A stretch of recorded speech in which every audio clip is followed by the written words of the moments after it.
이스라엘의 왕인 여호와, 이스라엘의 구원자인 만군의 여호와가 이같이 말하노라. 나는 처음이요 나는 마지막이라. 나 외에는 다른 신이 없느니라. 하나님은 영이시니 예배하는 자가 영과 진리로 예배할지니라. 아멘. 사랑과 은혜가 풍성하신 하나님, 무더운 여름 날씨가 계속되는 7월 두 번째 주일, 주님을 사랑하는 백성들이 성전으로 나와 삼위일체 하나님께 찬양과 경배를 드리오니 우리 예배를 받아 주시옵소서.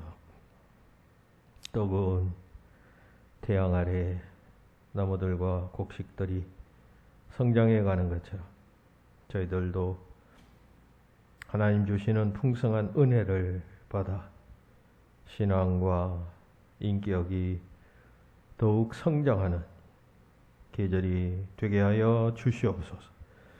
오늘 드리는 예배를 주님 기뻐 받아 주시기를 빌며 우리 주 예수 그리스도의 이름으로 기원하옵나이다. 아멘.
세상 만민 가운데 함께 하시네.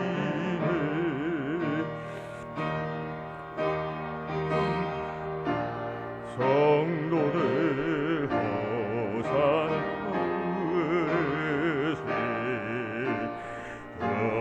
하늘 전군 전설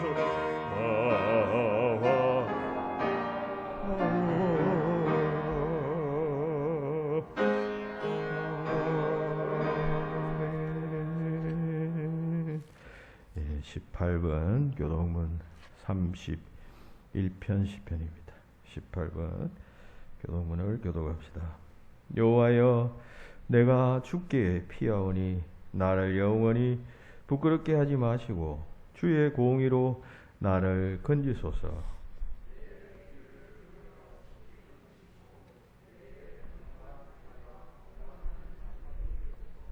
주는 나의 반석과 산성이시니 그러므로 주의 이름을 생각하셔서 나를 인도하시고 지도하소서.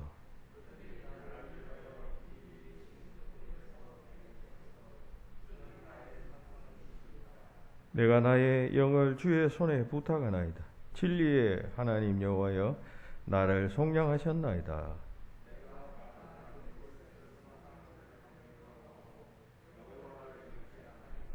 내가 주의 인자하심을 기뻐하며 즐거워할 것은 주께서 나의 고난을 보시고 환난 중에 있는 내 영혼을 아셨으며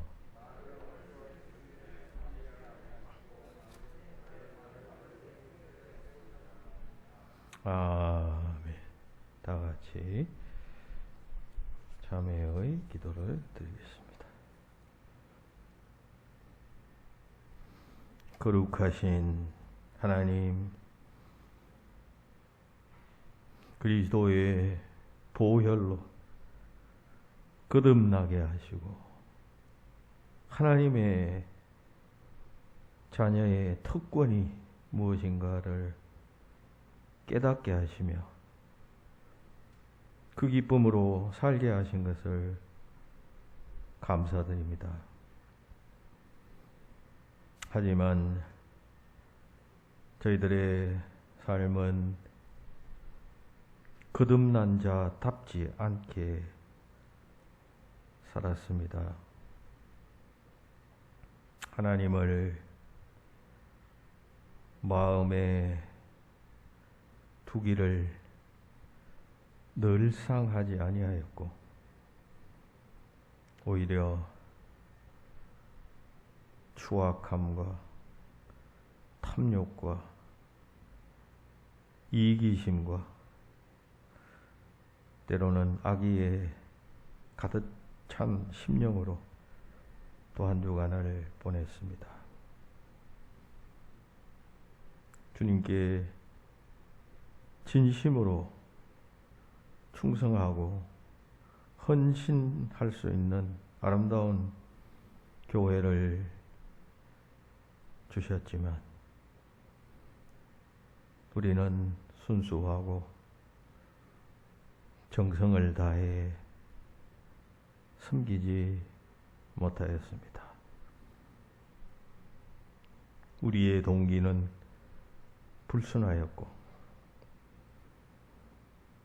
그래서 이기적이었고 남을 쉽게 비방하고 때로는 당을 지었습니다. 수근수근하기를 좋아했던 저희들이었습니다. 오늘도 그 같은 모습으로 주님 전을 찾아와 예배하면서 우리의 이 같은 허물과 죄를 고백하오니 우리를 불쌍히 여기시고 용서하여 주시옵소서. 주님의 보혈의 능력을 또다시 체험하며 정결케 되어 힘차게 세상으로 내려가 의의 군사로서의 사명을 잘 감당할 수 있도록 역사하여 주시옵소서. 이 시간 우리 속에 있는 온갖 더러운 죄를 주님 앞에 계속해서 참회합니다.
겸손한 자는 먹고 배부를 것이며 여호와를 찾는 자는 그를 찬송할 것이라.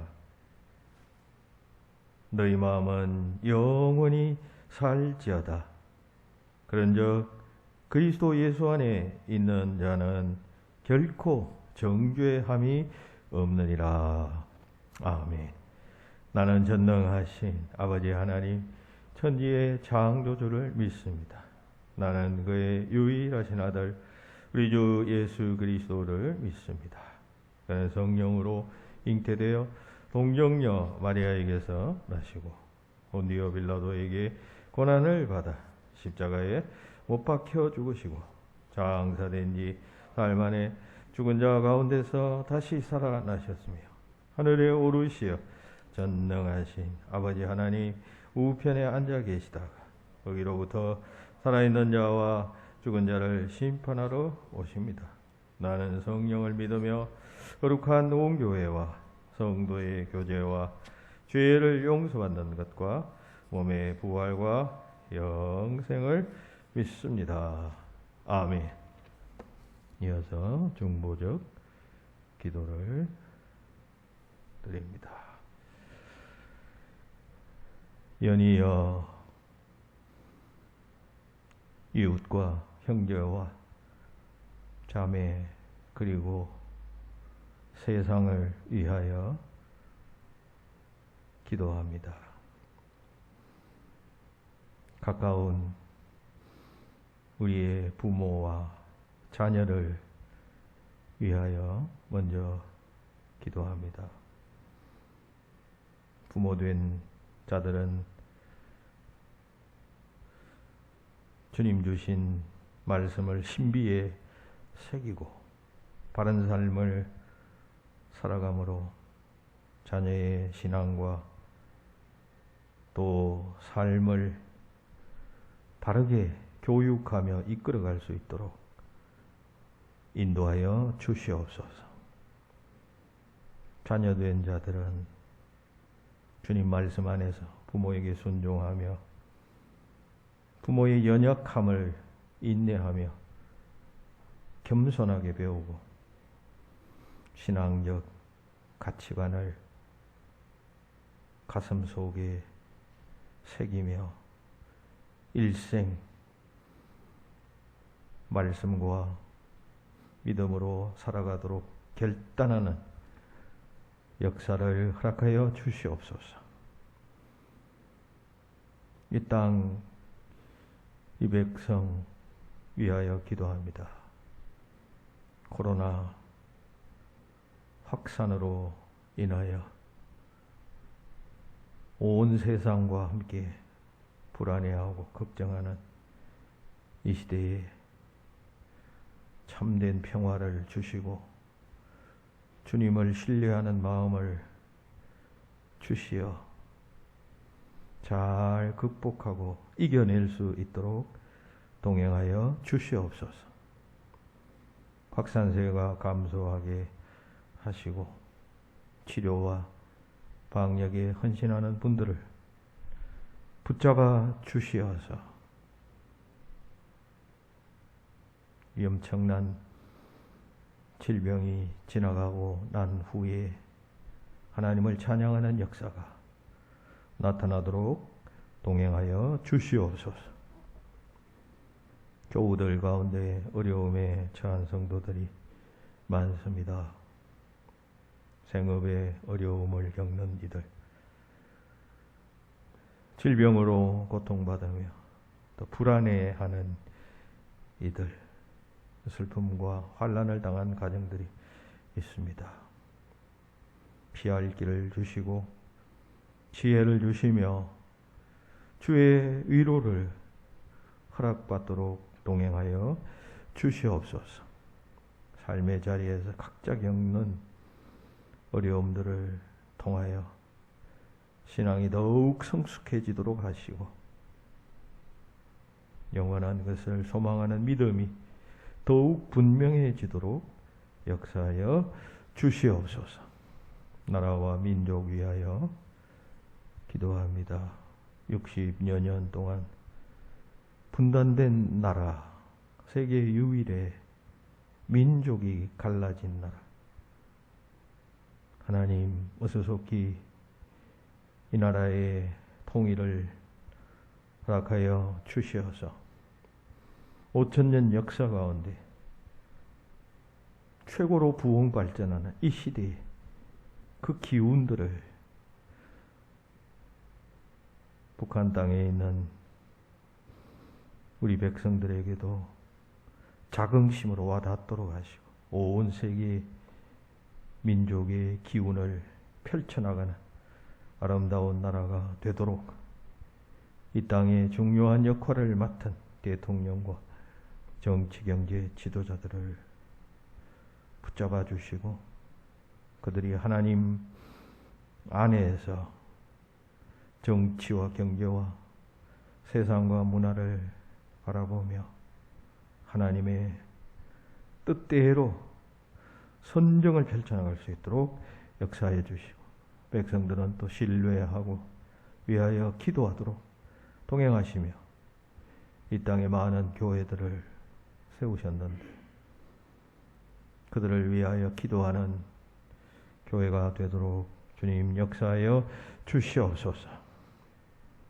해외에서 온 세상의 복음 전파되기를 위하여 애쓰고 힘쓰는 많은 선교사들과 그 가족들을 주님 붙잡아 주시고 어려운 환경 속에서도 꿋꿋이 견뎌나가며 오직 주의 명령을 순종하는 그들의 삶 가운데 감당키 어려운 시험이 닥치지 않도록 날마다 인도하시고 우리 교회가 후원하는 또 위하여 기도하는 선교사들 계시오니 붙잡아 주시고 주어진 선교 현장에서 주신 사명 잘 감당하는 선교사님들과 또 사역이 되도록 역사하여 주시옵소서.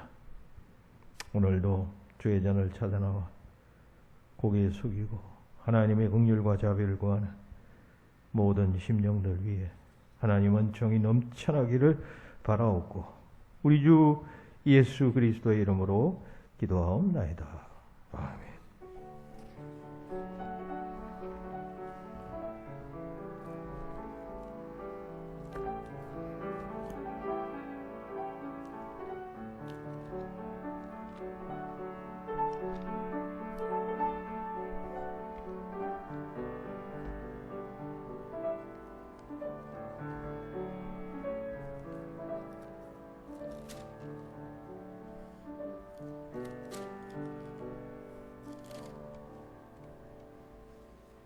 오늘의 말씀은 사사기 3장 31절입니다. 사사기 3장 31절 364페이지 이 말씀을 제가 봉독합니다. 에웃 후에는 아나스의 아들 삼갈이 있어 소모는 막대기로 블레셋 사람 600명을 죽였고 그도 이스라엘을 구원하였더라. 아멘.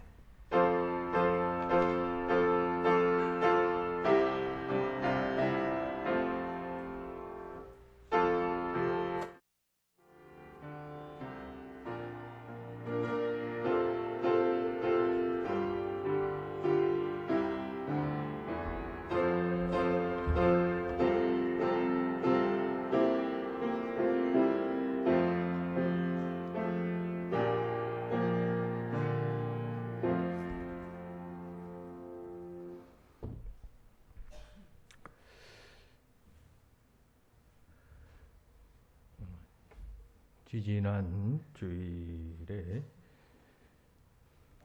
사사 시대 때 하나님의 부름을 받고 쓰임 받았던 사사 삼갈에 대해서 알아보면서 이 사사 삼갈은 어떤 자였는가? 무엇 때문에 하나님의 부름을 받고 쓰임받게 되었는가? 라고 하는 점을 먼저 살펴보았습니다. 그 질문에 대한 대답은 본문에 나타나 있는 이 소모는 막대기라고 하는 이 단어를 통해서 우리가 유추했던 것입니다. 막대기라고 하는 히브리어 원어는 말마드라고 했죠. 근데 이 말마드라고 하는 단어는 라마드에서 유래한 말인데 라마드라고 하는 말은 배운다, 가르친다 하는 뜻이 있다 했습니다. 탈무드라고 하는 말도 이 라마드에서 유래한 말이라고 했습니다. 그러니까 이 막대기라고 하는 말은 어떤 배움과 훈련을 상징하는 그러한 단어이다는 것입니다. 다시 말해서 함갈이 소모는 막대기로 블레셋 사람들을 쳐부수고 이스라엘을 구원했다라고 하는 것은 삼갈이 이러한 훈련의 사람, 교육의 사람, 양육의 사람이었다라고 하는 것을 상징한다는 이야기를 했습니다. 즉 자기 자신이 그 하나님의 교훈과 가르침, 이미 이때는 율법이 이스라엘 백성들에게 전해진 때 아니에요. 하나님의 말씀대로 내가 훈련하고 교육받고 그리고 스스로 채찍질하는 그런 자였을 뿐만 아니라 나아가서 이스라엘 백성들을 그렇게 양육하는 그런 자였다. 그래서 하나님께서 삼가를 부르시고 사용하셨다. 그런 이야기를 하면서 우리도 그런 자가 되어져야 한다. 다시 말해서 하나님의 교훈을 사모하고 순종하고 실천하고 나뿐만 아니라 나라, 민족,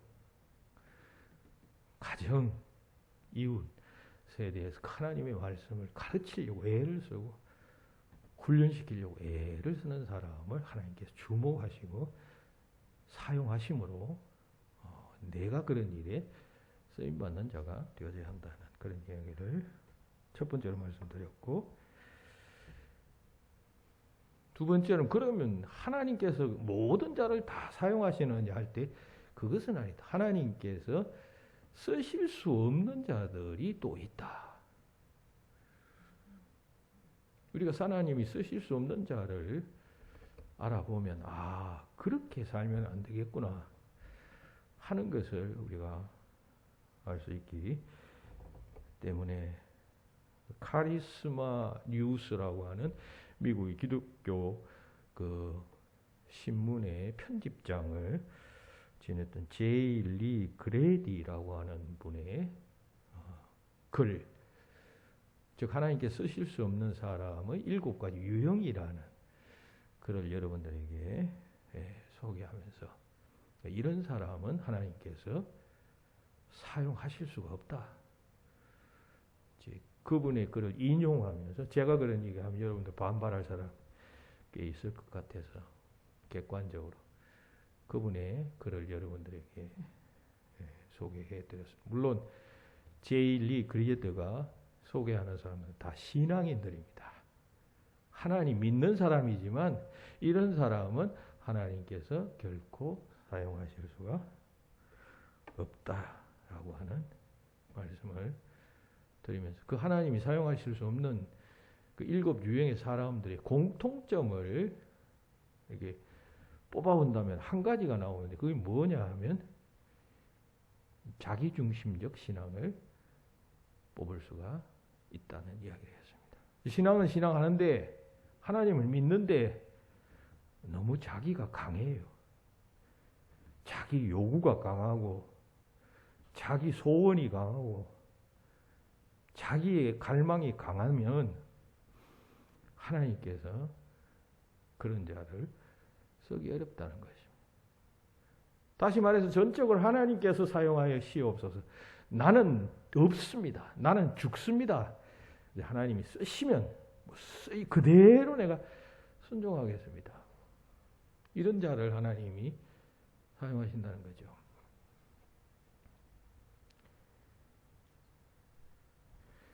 교회도 이렇게 직분 이렇게 목사로서 봐서 저분이 교회를 위해서 좀 봉사하고 헌신하면 좋겠다 이렇게 생각해서 이렇게 좀 헌신을 하시고 봉사를 하십시오. 저는 안 됩니다. 저는 너무 부족해서 안 됩니다. 못 합니다. 이렇게 나오는 분들이 가끔씩 있어요. 제가 볼 때는 그만하면 그래도 우리 교회 수준에서 그래도 뭐 100% 훌륭한 분은 아니지만 그 정도면 그래도 하나님께서 쓰시겠다 싶어서 권유를 하면 저는 절대로 안 됩니다. 너무 부족합니다. 그런 사람 안 되는 거죠. 그렇게 자기가 끝까지 싫다는데 어떻게 억지로 직분을 주겠습니까? 심지어 어떤 분은 집사님은 어디 좀 장로로 좀 섬기셨으면 좋겠다고 그런 이야기를 자기는 절대로 자격이 안 된대. 그럼 쓸 수가 없는 거예요. 쓰임 받을 수가 없는 것이죠. 그런 자는 자기가 너무 강한 것이죠. 내가 자격이 없다. 아니 하나님께서 자격이 있다 하시면 자격이 있는 것이지. 그 판단의 주체는 하나님이 되셔야 되죠. 하나님이 일을 하는데 판단의 주체가 하나님이 되셔야지. 내가 아니다. 나는 안 된다. 혹은 반대로 내가 생각할 때는 그거 됩니다. 또 이렇게 나오는 사람도 있어요. 그런 자는 하나님의 일에 사용되지 못한다는 그런 이야기를 드렸습니다. 자, 오늘은 이제 그 세 번째의 그 하나님이 세 번째의 그 주제인데 동일 맥락의 주제이겠습니다. 그러면 하나님께서 사용하시는 자의 또 다른 영성은 무엇인가? 그러니까 첫 번째는 삼갈은 어떤 사람인가 할 때 그 어떤 점 때문에 하나님께로부터 쓰임 받았대. 즉 양육과 교육의 사람이었기 때문에 하나님께 쓰임 받았다. 그러면 쓰임 받지 못하는 사람은 이제 이런 사람이었다는 것을 말씀드립니다. 세 번째 또 다른 쓰임 받는 요소는 무엇인가? 삼갈의 경우를 통해서 살펴보자는 것입니다.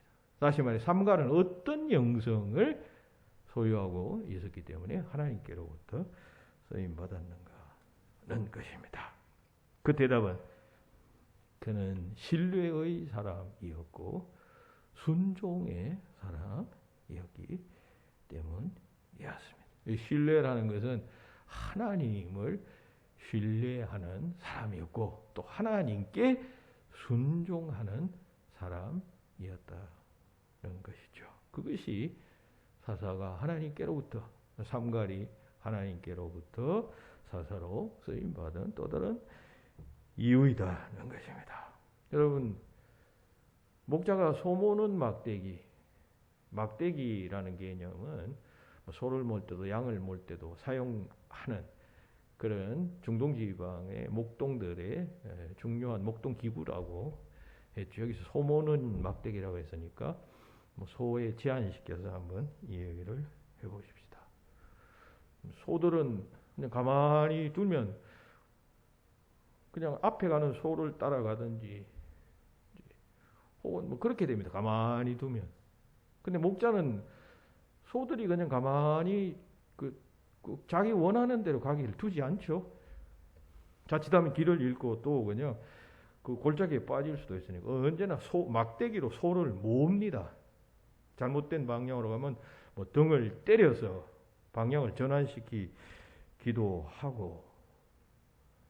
그러니까 이 막대기라는 것은 어떤 제지의 역할을 감당하는 것입니다. 또 때로는 이 막대기를 통해서 무슨 목자와 소들 사이에 어떤 양자만이 하는 또 신호들이 있을 것입니다. 막대기가 땅을 긁으면 혹은 땅을 치면 여기 풀을 먹으라는 신호라든지 나름대로 그런 정한 신호들이 있을 것입니다. 그러니까 소들이 그 막대기의 소리를 듣고 신뢰하면 푸른 초장으로도 인도함 받고 또 마실 물이 있는 곳으로도 인도함 받고 우리가 있는 곳으로도 인도함을 받게 됩니다.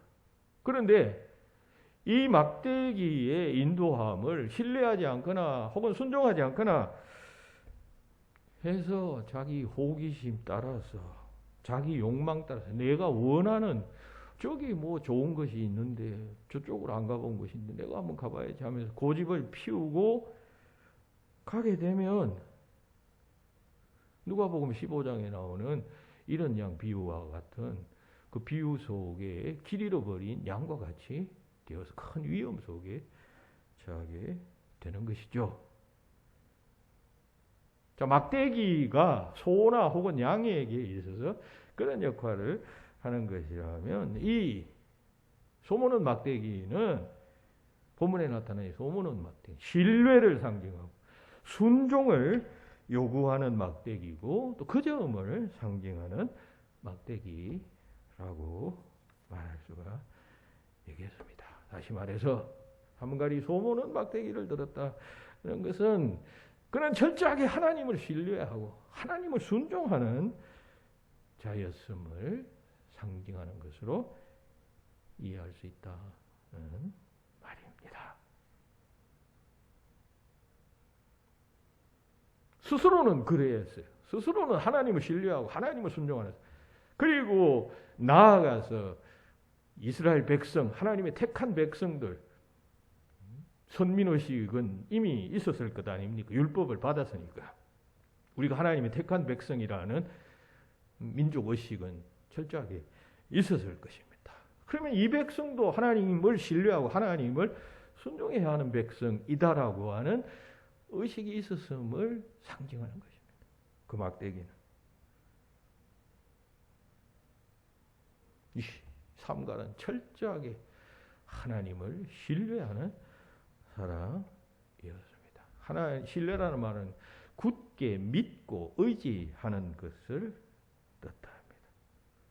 그런 신뢰는 반드시 순종과 연결되죠. 순종으로 나타나죠. 하나님을 철저하게 신뢰하면 반드시 순종하게 되어져 있습니다. 그 사람이 순종하지 않는다는 것은 못 믿는다는 뜻이죠. 사람이 어떤 사람의 말을 순종하지 않는다는 것은 그 사람을 내가 믿을 수 없다는 뜻 아니에요. 그런데 좀 경우에 어긋나고 납득도 되지 않는데 내가 그 사람을 순종한다는 것은 그 사람이 지금 어떤 명령을 내리는 것은 이해 안 되지만 나는 그 사람의 모든 것을 믿기 때문에 그 사람 말대로 가면 좋은 결과가 온다는 사실을 알기 때문에 순종하는 것이에요. 그러니까 순종은 결국 신뢰의 동전의 양면의 한 면과도 같은 것이라고 할 수가 있습니다. 그러니까 이 삼갈은 철저하게 그렇게 하나님을 신뢰하고 순종했고, 나아가서 우리 백성들도 우리 이스라엘 백성들도 그렇게 하나님을 신뢰하고 순종해야 하는 자들이다 라고 하는 민족의식을 가지고 있어서 그런 일에 훈련하고 양육하는 자였다는 것입니다. 그래서 쓰임받았어요. 그래서 부름받은 거죠. 그죠? 우리가 회사에서도 어떤 사원을 채용할 때 그냥 뭐 무작위로 뭐 1년에 몇 명씩 이렇게 그냥 생각 없이 채용하지 않잖아요. 다 그게 경제적으로 맞아야 되고 우리 회사의 규모가 지금 늘어나면 거기에 따르는 사람을 뽑아야 되는데 그냥 아무나 뽑습니까? 우리 늘어나는 어떤 회사의 규모에 따라서 필요 적절한 전공을 하고 또 어떤 경우에는 경력자를 선택하는 거예요. 그 부분에 합당한 사람을 선택하는 것이죠. 아무나 그냥 뭐 대학 졸업했다고 뭐 고등학교 요구하는 그 학식을 가졌다고 뽑는 게 아니잖아요. 하나님께서 일을 효율적으로 하시려면 필요한 곳에 적조적소에 필요한 사람을 선택하신다고 해요. 그러니까 이 사사시대 때에는 그러한 인물이 필요했었다. 그래서 삼갈은 하나님의 눈에 띄었고 하나님께서 그런 삼갈을 선택하셔서 이스라엘 구원하는 역사에 사용하셨다는 것입니다. 하나님을 철저하게 신뢰하고 하나님께 순종하는 자를 하나님께서는 택하신다는 사실을 잊지 말아야 하겠습니다. 복음서에 보면 베스다 광야에서 예수님께서 그 오병 이후에 기적을 행하실 때 한 소년을 부르잖아요.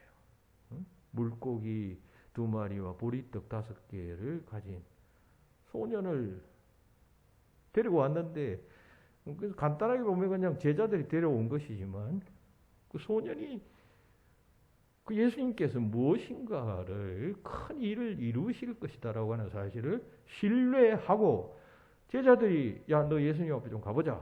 예수님께서 무슨 일을 행하실지도 모른다 했을 때 순종하며 따라 나왔던 것 아니에요. 그래서 오병이어 역사가 일어났던 것입니다. 그런 자를 하나님께서 사용하셨다, 그런 이야기인 거죠. 우리가 하나님의 말씀을 아무리 들어도 삶 속에서 그걸 순종하고 실천하지 아니하면 아무리 하나님의 말씀이라고 할지라도 그 의미와 가치가 그 사람에게는 없게 됩니다. 그죠? 순종하고 신뢰할 때 그 말씀이 능력으로 역사하시게 되는 것이죠. 성령님께서 하나님의 말씀을 이용하셔서 하나님의 역사를 이루어 가신다 할 때 그 믿음 없는 자, 신뢰심 없는 자, 순종하지 않는 자를 사용한 예가 있나요? 여러분 복음서에도 보면 다 내가 믿나이다. 내 믿음이 너를 구원하였다. 주님께서 계속 말씀하시잖아요. 신뢰와 순종은 하나님 보실 때 중요한 것이에요. 신뢰와 순종이 제일 기본적인 요건이고 그 다음에 인간적인 능력이나 혹은 또 뭐 그냥 인격이나 등등 중요한 것이에요. 예수님께서 산상수훈 말씀하시고 나서 제일 마지막 부분에 유명한 말씀 하셨잖아요. 7장 24절 마태복음. 누구든지 나의 이 말을 듣고 행하는 자는 그 집을 반석 위에 지은 지혜로운 사람 같다 했습니다. 또 26절에서는 나의 이 말을 듣고 행하지 않는 자는 그 집을 모래 위에 지은 어리석은 사람과 같다 했습니다. 행함을 강조했어요. 이 행함이라는 것은 순종이에요. 순종. 이 행함이라는 것은 순종과 신뢰의 결과로서 나타난 응답 아니겠어요? 헬라인들은 지난 시간에 말씀드렸죠. 히브리인들은 믿음 할 때 행함과 무슨 정서 혹은 또 지적인 요소들이 분리되는 것이 아니라 하나 일체라고 했죠. 일체로 생각한다라고 했죠. 나의 이 말을 듣고 행하는 자, 주님의 말씀, 하나님의 말씀을 신뢰하고 순종하는 자들은 그 집을 반석 위에 집을 짓는 것과 같다. 그렇지 않는 자는 들어도 거기에 얼마 동안 오랫동안 예수님 곁에서 말씀을 듣고 앉아 있었어도 모래 위에 집을 짓는 것과 같다라고 말씀하고 있습니다. 순종과 신뢰, 이 두 가지를 항상 체크해 보아야 합니다. 지난주에 이런 글을 보았습니다. 아프리카의 부룬디라고 하는 곳에서 선교하는 문대원 선교사님이라는 분이 순종과 신뢰, 부제목은 하나님을 경험하는 삶의 비밀이라는 그런 설교를 했는데, 이게 들은 사람이 아프리카에 가서 이 설교를 들었는지 아니면 그분이 한국에 와서 어떤 주일 강단에서 설교한 것을 이제 들은 분인지 모르겠는데, 그건 표현되어 있지 않으니까 그 설교 내용을 듣고 마음에 깊이 와닿는 바가 있어. 소위 그 캘리그라프라고 그러죠. 이제 글을 갖다가 이렇게 뭐 그림으로 만들어 가지고 요즘 인터넷에 많이 올리잖아요. 둘리아찌라는 분이, 둘리아찌라는 그런 그 닉네임을 가진 분이 올린 글이었는데 그 글을 소개하면 다음과 같아요. 오늘 설교 관련된 그런 글이어서 소개합니다. 자신의 능력으로 할 수 있는 것은 자신의 능력으로 할 수 있는 하나님의 뜻에는 최선을 다해서 순종하라. 자신의 능력으로 할 수 없는 하나님의 뜻에는 하나님을 신뢰하라. 아마 이 목사님이 이 설교 중에 이런 설교를 했는데 이분이 탁 마음에 와닿아서 그걸 이제 메모해 놓고 그걸 이제 캘리그라피로 이제 올렸던가 봐요. 내가 할 수 있는 하나님의 뜻. 그래서 순종하라.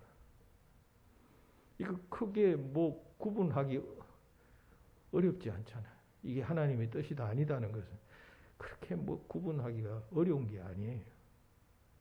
쉽게 말하면 우리 매주마다 나와서 주님 앞에 예배드리는 이것은 하나님의 뜻이 아닐 리가 없죠. 또 하나님의 교회를 사랑하는 것 하나님의 뜻이 아닐 리가 없죠. 그 뜻인지 아닌지 구분을 하기가 그렇게 어렵지 않단 말이죠. 그런 하나님의 뜻에 그 뜻을 내가 또 순종할 수 내 능력으로 가능하잖아요. 그거. 내가 장사를 해서 주일날도 막 바쁘다고 한다 할지라도 자영업을 한다면 그 문 닫을 수 있잖아요. 1시간, 2시간. 그 내 능력을 할 수 있는 것은 순종하라 말이죠. 내 능력으로 할 수 없는 것 그런 것은 하나님을 신뢰하라. 그런 것이었습니다. 할 수 없는 게 있죠. 그죠? 내가 어떤 직장에 속해 있다 그러면 내 마음대로 할 수 없잖아요. 그러면 어쩔 수 없이 뭐 주의를 못 지킨다 그러면 여기에 하나님의 선한 뜻이 있고 또 다른 피할 길을 주실 것이다라고 믿고 순종해 보라. 그런 뜻입니다. 신뢰해 보라. 그런 걸 이었습니다. 옳은 이야기입니다. 신뢰와 순종은 우리 신앙의 중요한 축입니다. 양바퀴 여야. 창세기 22장에 보면 아브라함이 아들 이삭을 바치는 장면이 나오잖아요. 자기 100세 때 얻었던 아들이니까 얼마나 귀한 아들이겠습니까? 다 자식 귀하지만 100세 때, 옛날 그 시대 때 여러분 자식은 특히 아들은 계승자니까 얼마나 귀하겠습니까? 그런데 그걸 제물로 바치라고 죽여라는 이야기죠. 근데 아브라함이 3일 동안 그 모리아산을 향해 갑니다. 순종합니다. 그리고 실제로 그냥 칼을 들어서 마지막 순간에 그냥 내리치려고 합니다. 왜 그렇게 했습니까? 그럼에도 불구하고 아브라함은 하나님을 신뢰했기 때문에 이 아이가 죽고 나면 하나님이 원하셔서 이 아이를 원하신다면 그러면 하나님께서 다른 그 어떤 계획과 뜻이 있겠지 생각하고 신뢰했던 것이에요. 그 순간 그 칼을 들고 내리치는 그 순간 하나님께서 아브라함을 신뢰하는 결정적인 말씀을 하시면서 멈추게 하시죠. 내가 내 아들 내 독자까지도 내게 아끼지 아니하였으니 내가 이제야 내가 하나님을 경외하는 줄을 아노라 라고 선언하시게 됩니다. 여러분 아브라함 시대 때는 그야말로 이 선민 이스라엘 백성들의 역사가 시작되는 그 당대의 당사자 아니에요. 아브라함은. 그때부터 하나님의 역사가 시작되잖아요. 창세기 12장 전까지는 프리히스토리라 그래서 실제 역사를 추적할 수 없는 역사입니다. 뭐 어떤 사람은 창세기를 지금으로부터 6,000년 전이다 뭐 이렇게 계산을 하고 이러는데 실제 신학계에서는 그건 프리히스토리라고 해서 역사 이전에 어떤 사건으로 보고 실제 역사가 시작된 것은 아브라함 시대라고 말들 하고 있습니다. 아브라함 시대 때부터 실제의 역사가 시작되는 시점에 중요한 아브라함은 중요한 인물 아니겠어요? 하나님이 택함 받은 최초의 사람으로서의 역사가 시작되는 것이니까. 이렇게 하나님께서는 순종하고 신뢰하는 자를 들어서 사용하신다는 것입니다. 유명한 설교자였던 스플전 목사님은 이런 말을 했습니다. 인간이 하나님 앞에서 할 일은 계산적인 믿음을 가지는 것이 아니라 절대적인 믿음을 가지는 것이다 했습니다. 계산은 하나님께서 하신다. 철저히 신뢰하고 철저히 순종하라는 것입니다. 믿음 생활하려면, 기왕 믿음 생활을 하려면 철저하게 하나님을 신뢰하고 순종해야지 계산하고 뭐 재고 이게 내게 유리하고 뭐 어떤 손해가 되고 여러분 생각하기 시작하면 되겠어요. 계산은 하나님이 하신다. 이런 것을 생각하고 철저히 신뢰해야 합니다. 시편 55편 22절도 말씀합니다. 내 짐을 여호와께 맡기라. 그가 너를 붙드시고 의인의 요동함을 영원히 허락하지 아니하시리로다 했습니다. 역시 하나님을 신뢰하라는 것입니다. 우리가 하나님을 믿는 사람이라면 무엇이 선명해야 할까요? 외적인 드러난 그 어떤 것이 뭐 선명해야 여러분 그 사람이 좋은 신앙인가요? 아닙니다. 이 사람이 정말 하나님을 철저하게 신뢰하고 철저하게 순종하는가? 뭐 그거 하나만 딱 보면 돼요.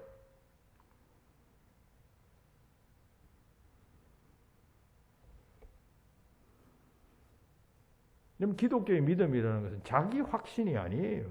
믿습니다. 여러분. 그게 무슨 믿음인 것처럼 생각하는데 믿음의 대상이신 주님을 인격적으로 신뢰하는 것이 믿음이에요. 그렇죠? 자기 신념을 마치 믿음이라고 생각하는 그런 사람들이 있어요. 믿음대로 된다는 것은 내 신념대로 된다는 말이 아니라 성경에서 말하는 믿음대로 된다는 말은 내 마음대로 된다, 내 신념대로 된다는 뜻이 아니라 믿음의 대상인 우리 주님을 향한 신뢰, 그게 믿음이에요. 내가 철저하게 주님을 믿습니다. 주님이 무슨 일을 하시든지 주님 하시고자 하시면 되는 것이고 주님 뜻대로 오면 됩니다라고 하는 것이 믿음이지. 내가 지금 이걸 소망합니다. 이걸 원합니다. 내가 지금 병 낫기를 원합니다. 여러분들 아무리 병 낫기를 원해도 하나님 뜻이 아니면 안 되는 것이죠. 하나님께서는 다 계획을 가지시고 어떤 사람은 세상에 태어나게 하셔서 일찍 죽게 하시고 일찍 부르시고 어떤 사람은 오래 살게 하셔서 하나님의 뜻을 이루시고 또 일찍 부르셔서 하나님의 뜻을 이루시는 것이에요. 믿습니다라고 하는 말은 그 하나님의 뜻을 내가 믿습니다라고 하는 말입니다. 신뢰의 대상이 내가 아니라 하나님이십니다. 그 신뢰, 그 순종의 영성을 가진 자를 하나님께서 선택하신다는 사실을 기억해야 합니다.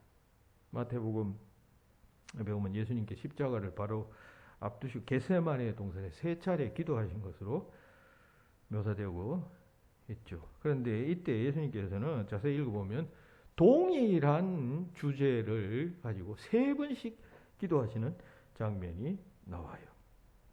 제일 처음에는 26장 39절에서 그러나 나의 원대로 마오시고 아버지의 원대로 하시옵소서 합니다. 그리고 42절에서는 또 두 번째 기도예요. 그 기도를 하시고 난 뒤에 예수님께서 잠깐 깨셔가지고 제자들이 어떡하나 보고 와서 보니까 쿨쿨 자고 있었어요. 그리고 또다시 기도하신 걸로 되어 있는데 그 두 번째 기도에도 아버지의 원대로 되기를 원합니다 하십니다. 그리고 또 세 번째 동일한 기도를 그 두 번째 기도 후에 또 그냥 다시 그 기도를 멈추시고 또다시 기도하게 되는데 그때도 동일한 구체적으로 이렇게 기도했다라고 기록되어져 있지 않습니다만은 이렇게 되어 있습니다. 세 번째 같은 말씀으로 기도하신 후라고 되어져 있습니다. 그러니까 같은 말씀으로 기도했다는 것은 첫 번째 기도했던 아버지 원대로 되기를 합니다. 두 번째도 아버지 원대로, 세 번째도 하나님의 뜻대로 되기를 원합니다. 그리고 그 기도를 하신 후에 예수님께서는 담담히 그 복음서는 말고 다른 복음서에 담담히 십자가를 맞이할 준비를 하시고 내려오신다 되어져 있습니다. 순종키로 결단하셨다. 그런 이야기죠. 아버지의 뜻에, 하나님의 뜻에 철저하게 내가 순종하겠습니다. 그리고 신뢰합니다. 순종과 신뢰는 동전의 양면과 같은 것이라고 했으니까요. 그래서 인류 구원의 대사명을 예수님이 맡으신 것이에요. 만약 그 순간 순종하지 않고 하나님의 뜻을 신뢰하지 않았다면, 우리 인간적 관점, 인간 예수라고 하는 관점으로 우리가 본다면 실패죠. 그 일은 실패하고 말았을 것입니다. 하나님의 뜻을 신뢰하고 순종하는 자를 하나님께서 기뻐 받으십니다. 그러므로 우리 신앙생활의 많은 부분은 이 신뢰와 순종 부분에 포인트를 맞춰야 할 필요가 있겠습니다. 우리 70년대, 80년대 주여, 주시옵소서, 주시옵소서. 자기 뜻을 구하는 신앙생활이 주류를 이루었다면 이제 좀 성숙해졌잖아요. 이제 2020년이 벌써 되었는데 그러면 좀 더 성숙해져야겠습니다. 아버지의 뜻을 내가 순종하겠나이다. 그리고 철저히 신뢰하겠습니다. 무슨 일이 생겨나더라도 제가 순종하고 신뢰해 가겠습니다. 해야 합니다. 하나님을 신뢰한 자에 대해서 하나님께서는 어떻게 대하시는가에 대한 실화 한 가지를 여러분들에게 소개합니다. 미국 휴스톤의 존 비사노 목사님이라고 하시는 분의 설교 예화 가운데 이런 것이 있습니다. 어느 날 이분이 서재에서 설교 준비를 하고 있는데 5살 난 딸이 들어와서 인형집을 만들어 달라고 부탁을 했다. 그래서 이 목사님이 무심코 그래 고개를 끄덕끄덕하면서 그래 내가 인형집 만들어 주지 약속을 했습니다. 그리고 다시 설교 준비에 몰두를 했답니다. 그래서 창밖을 보니까 딸이 부산을 떠면서 집안에 있던 인형들 그리고 뭐 접시, 소꿉 장난감들을 다 밖으로 나르는 것이었습니다. 마당에 한 무더기나 그 인형과 일령과 관련된 여러 가지 장난감들을 옮겨 놓더라는 것입니다. 그래서 의아하게 생각해서 이 목사님이 자기 부인에게 아이가 왜 도대체 저러느냐라고 물어보았더니만 아내가 대답을 합니다. 당신이 인형집 지어준다고 했잖아요. 아이가 지금 그거 믿고 지금 그 마당에 인형집 지을 그곳에다가 지금 다 인형들을 옮겨 놓은 것이에요. 준비하는 것이에요. 이 대목에서 이 목사님이 이렇게 말했답니다. 즉시 나는 책을 집어던지고 목재 창고로 갔습니다. 그리고 인형집을 만들 목재 재료를 찾아서 정성껏 그리고 신속하게 딸에게 인형집을 만들어 주었습니다. 그렇게 말했습니다. 이 아빠가 하던 설교 준비를 그냥 그만두고 왜 창고로 달려가서 이렇게 인형집을 제작을 이렇게 서둘렀을까요? 그건 이 딸이 자기 아빠의 말을 믿고 신뢰하고 있었다는 사실을 이 아버지 목사님이 알아차렸기 때문입니다. 너무너무 이쁘니까 믿고 신뢰한다는 것이 얼마나 여러분 그 대상자에게 기쁨을 주는 일인지 아시죠? 여러분들도 여러분 자녀뿐만 아니라 여러분 무슨 회사의 직원들 여러분들 믿고 순종하면 그 사랑이 가잖아요. 위해주고 싶고 하나님의 마음도 똑같은 것이에요. 우리가 하나님을 신뢰하고 그리고 순종하면 하나님이 너무너무 기뻐서 얼른 필요한 것을 채워주시든지 그리고 선물을 주시든지 하신다는 것을 말해주는 그런 이야기입니다. 우리 삶에서 우리가 납득할 수 없는 일이 발생한다 할지라도 하나님을 믿고 순종하게 되면 하나님께서는 문을 열어주시고 산을 허무시고 홍해를 가르시면서 우리의 앞길을 평탄하게 하실 것입니다. 관통의 역사를 하나님께서 허락해 주신다는 사실을 잘 알고 삼갈처럼 신뢰의 사람, 순종의 사람이 되어야 합니다. 그러면 쓰임받고 영광을 위해 여러분들이 있어야 할 자리에 있게 될 것입니다. 단 한 줄의 삼갈에 대한 이야기, 이 본문 말씀이라고 했죠. 단 한 줄의 이야기이지만 그러나 삼갈은 주님 재림하실 그때까지 이 한 줄의 메시지로 삼갈에 대한 기록으로 삼갈은 하나님께 영광 돌리는 자가 되지 않았습니까? 여러분들도 큰 쓰임받는 하나님의 사람들이 되시기를 주의 이름으로 축원합니다. 기도합시다.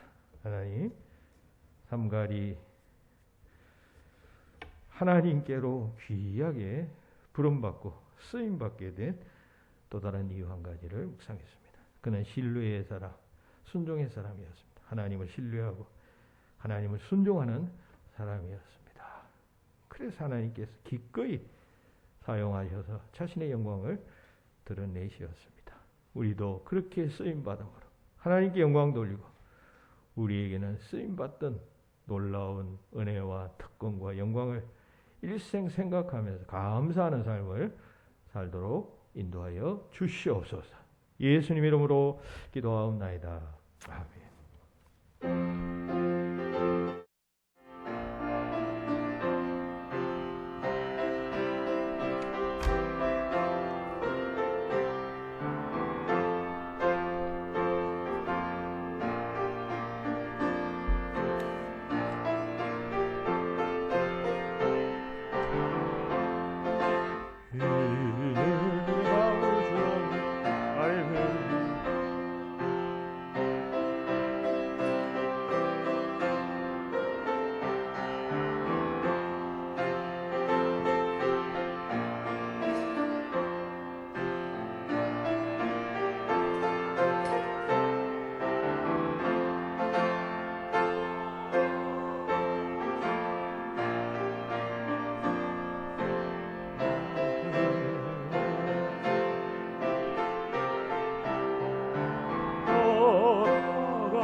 준비한 예물을 주님 앞에 바칩니다.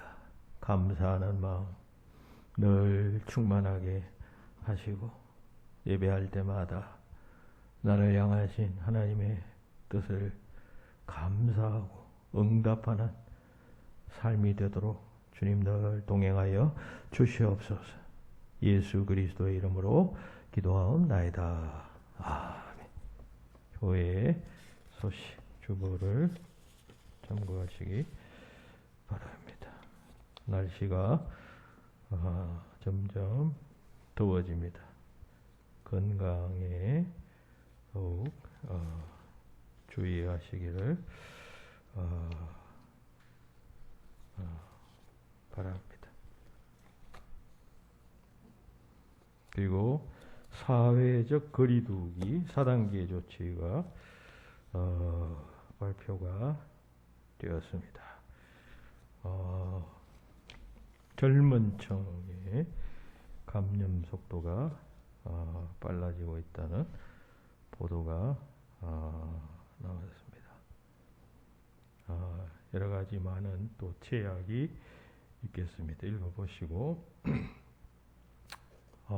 그래서 다음 주일과 다다음 주일은 온라인 예배로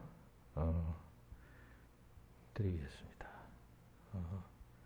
가정에서 우리 교회의 밴드에 들어가시거나 혹은 또 유튜브에 청광교회에 치면 그 예배 실황이 나옵니다. 정한 시간에 모여서 가족들이 1시간 주님 앞에 예배하시고 또 헌금도 온라인으로 그렇게 동참해 주시기 바랍니다. 정부에서 종교 관련 시설의 회집 자체를 2주간 동안 하지 못하도록 그렇게 단계 조치에 그 내용이 포함되어져 있기 때문에 우리도 능동적으로 정부의 시책에 함께 가야 하기에 그렇게 결정을 했으니까 다음 주와 다다음 주에는 교회에서 예배를 드리지 않고 온라인상으로만 예배를 드립니다. 동참하시되 교회 안 나온다고 예배를 안 드리라는 말은 결코가 아니겠습니다. 정한 날 주님 앞에 예배 드리는 것은 세상 끝날까지 주님께서 명하신 명령이기 때문에 우리가 순종해야 합니다. 그렇게 해주시기 바라고 지난주 맥주 감사금이 280여만 원 나왔습니다. 헌금이 예년에 비해서 많이 줄었습니다. 직분자들은 관심을 가지시고 교회 헌금하는 일에 더욱 관심을 보여주시면 감사하겠습니다. 기도하겠습니다. 이제는 우리 주 예수 그리스도의 은혜와 하나님 아버지의 크신 사랑하심과 성령님의 교통하심이 모든 성도들 위해 이제로부터 영원히 함께하옵기를 축원하옵나이다.